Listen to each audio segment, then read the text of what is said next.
Tila nagmukhang action movie ang eksena sa Senado ngayong gabi matapos ang matagumpay na Senate kudeta ng DDS bloc at muling pagharap ni DDS Senator Bato de la Rosa sa Senado para lang bumoto sa pagbalasa ng institusyon. At dahil sa kanya, naging Senate President ang isa sa notorious Duterte minion at tagapagtanggol ng EJK at tukhang ni Digongyo na si Alan Peter Cayetano.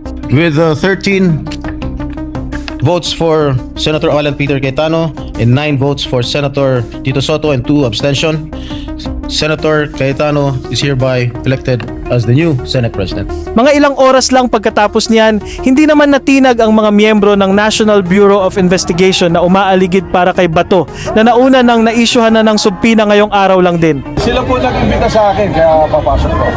Ano po sir yung mga pag-usap sa Ang latest ngayon sa Senado ay ang pagdating ni NBI Director Melvin Matibag sa Senate Building kasabay ng lumalakas na usap-usapan na may ICC arrest warrant na umano laban kay Bato dahil sa madugong war on drugs ng nagdaang Duterte administration.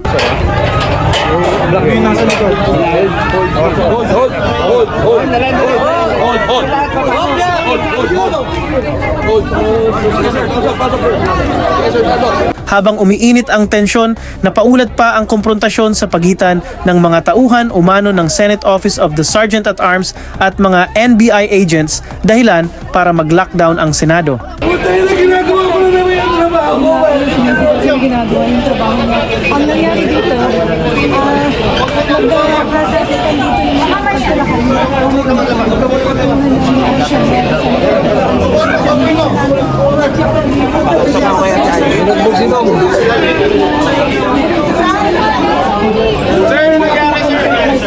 Nagpakabot na yung NBI at Senate usapan.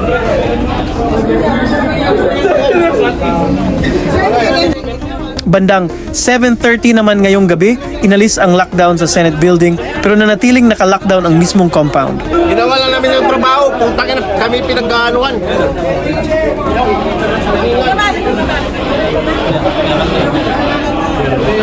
At habang nagkakagulo sa labas, tila nagkulong naman si Bato sa loob ng Senate Plenary Hall habang nakaabang ang publiko kung totoo ngang may ICC warrant na paparating laban sa former PNP chief.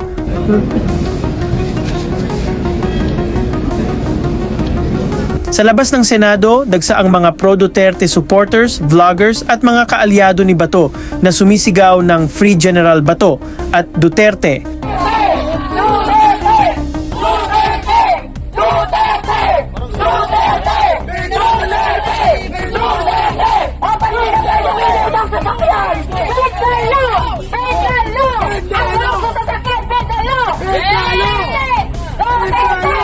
Habang pinapalibutan pa ang isang sasakyang palabas ng gate ng Senado. Pero deadma lang ang sasakyan at tuloy-tuloy na umalis kahit dinumog ng supporters.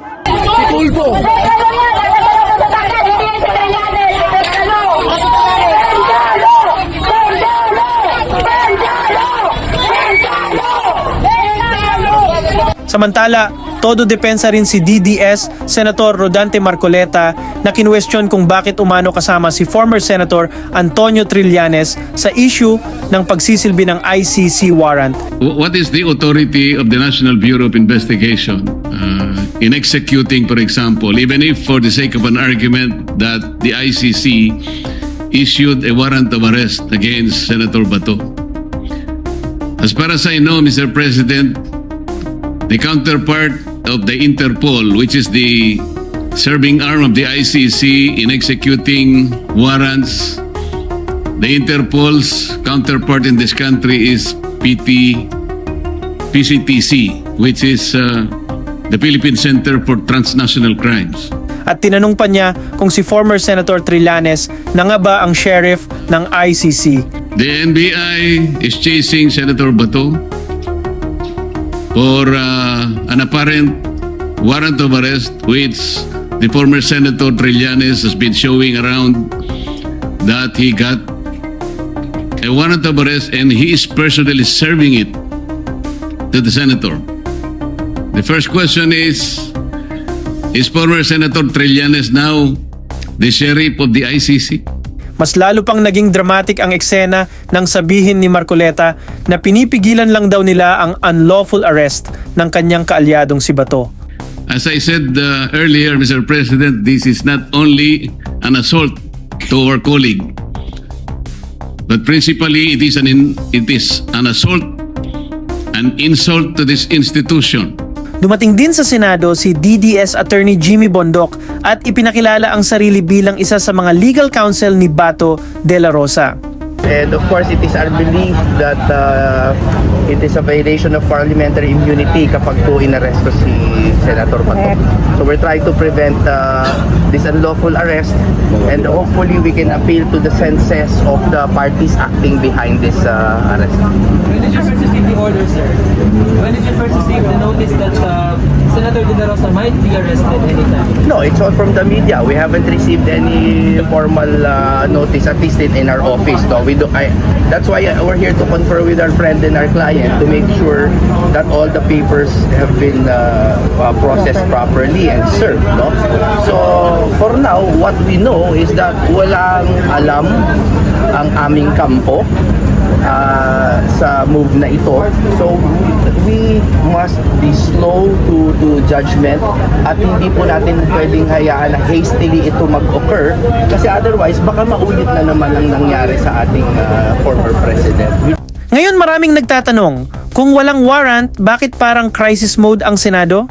At kung totoong wala dapat ikabahala, bakit tila buong political machinery at supporters ang biglang nagtipon para protektahan si Bato? Mukhang malapit nang malaman kung hanggang saan ang kayang gawin ng mga kaalyado ni Duterte para pigilan ang posibleng pag-aresto ng ICC.